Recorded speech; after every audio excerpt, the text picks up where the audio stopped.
Thomas the tank engine was on his way to the works. He had boiler ache and he didn't feel well at all.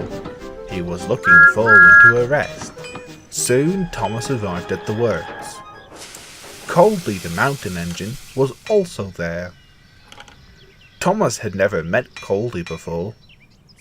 "What a strange looking engine that is," thought Thomas. Just then the workmen arrived. "Don't worry, Thomas," he said. "We'll have you puffing proudly again soon." All afternoon, Thomas stayed in the shed, having his tubes cleaned out, his valves checked, and his axles oiled. It took a very long time. The next morning, Thomas was feeling much better. He idled in the shed's entrance, listening to Culdee, who was telling many tales about his exciting mountain line. Thomas found the little railway most interesting indeed. Just then, Sir Topham Hatt arrived at the sheds to see Thomas. "Ah, Thomas, feeling better?" "Yes, sir, I feel much better. I'm ready to be really useful again."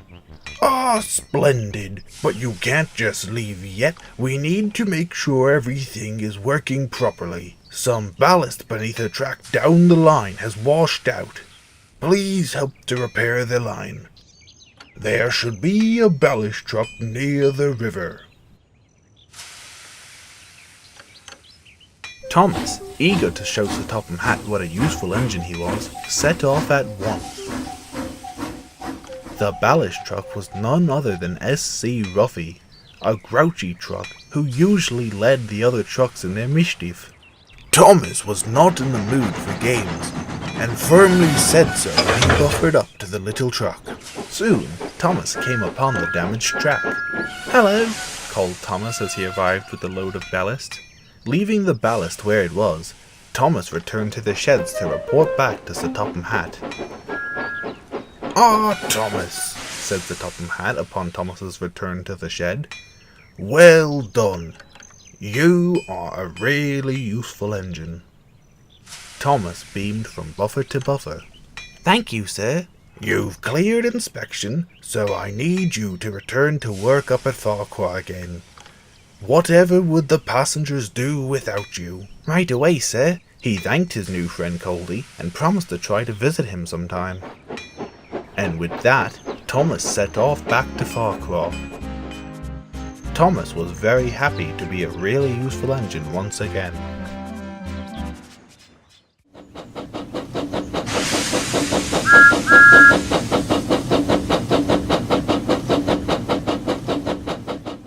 Hello everyone, today I would like to take a look at the Instant System set number 4. Though the set is otherwise known as the Day at the Work set, which I have recently acquired brand new in box. This set was introduced in 1997 to completely take over another set of the same name, which looked completely different. A year later, the set would be renamed as the Day at the Work set in 1998, a name that would stick with the set all the way up until it was discontinued in 2008. This set is quite large, with a total of 50 pieces. The original Day at the Work set had the SKU number of LC99504, and later became LC99539 in 2002. The original release had the famous clickety clack track, which was later updated to the traction rail design in 2002.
The characters included in this set are Thomas, Culdee, S.C. Ruffey, the Sodor Bay Tugboat, Topham Hatt, and an engineer. S.C. Ruffey is a strange inclusion, since he was never really seen interacting with Thomas in the television series, much less Culdee, who wasn't even in the television series and has an entirely different gauge than Thomas. I feel that other characters would have suited this set better. Maybe Oliver, to go with S.C. Ruffey, taking him to the works for his rebuild. Or maybe James, to be repainted. Or Percy, like in Thomas, Percy and Nicole, after both Thomas and Percy have their accidents. Or maybe even Toby, what with him being an older engine and all, as they would all have made much more sensible choices than Culdee. And they even included the updated Culdee and S.C. Ruffey when they updated the set several times. The 2005 version of Culdee from Culdee and the Apple Orchard Cars set, as well as the 2006 version of S.C. Ruffey, to be precise. Another piece of rolling stock or two would have been nice as well, maybe having Rickety instead of S.C. Ruffey or Annie and Clarabelle to have their wheels oiled may have been better suited choices. Another interesting choice is the engineer. He looks much more like an average conductor than a repair engineer, of which the Thomas Wooden Railway produced figures of. Many of the pieces in the set, such as the engine repair shop, Gristmill, and Sodor Bay Tugboat, were discontinued separately and were only available in this set up until its discontinuation, which made it a very attractive set to buyers. I know I always had my eye on this set as a kid at A.C.Moore, but $150 was a bit steep at the time. But it is due to these childhood memories that I am very happy to finally have this wonderful set in my collection, as it feels very nostalgic-like. This set really had a classic touch that was lost in the Thomas Wooden Railway's later years under Mattel's derestriction.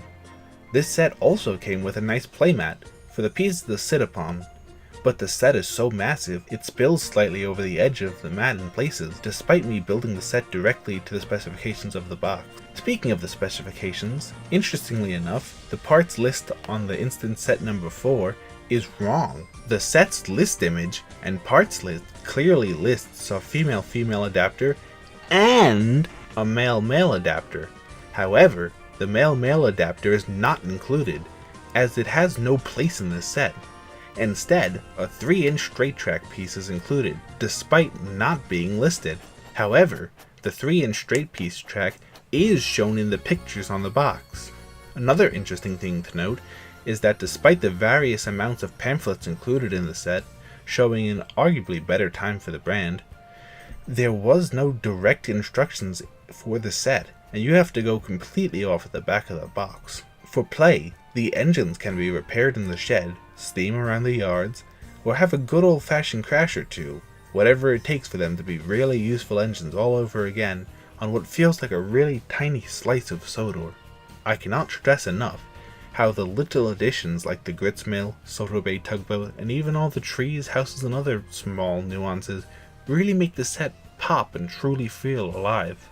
Despite the odd choice of characters, I feel this is honestly one of the greatest Thomas Wooden Railway sets out there, and it gets a solid 9.5 out of 10 for me in my books. But hey, those are just my thoughts. Let me know what you think about this set in the comments below. Thank you all for watching, and I'll see you all in the next video. Have a good day, everyone.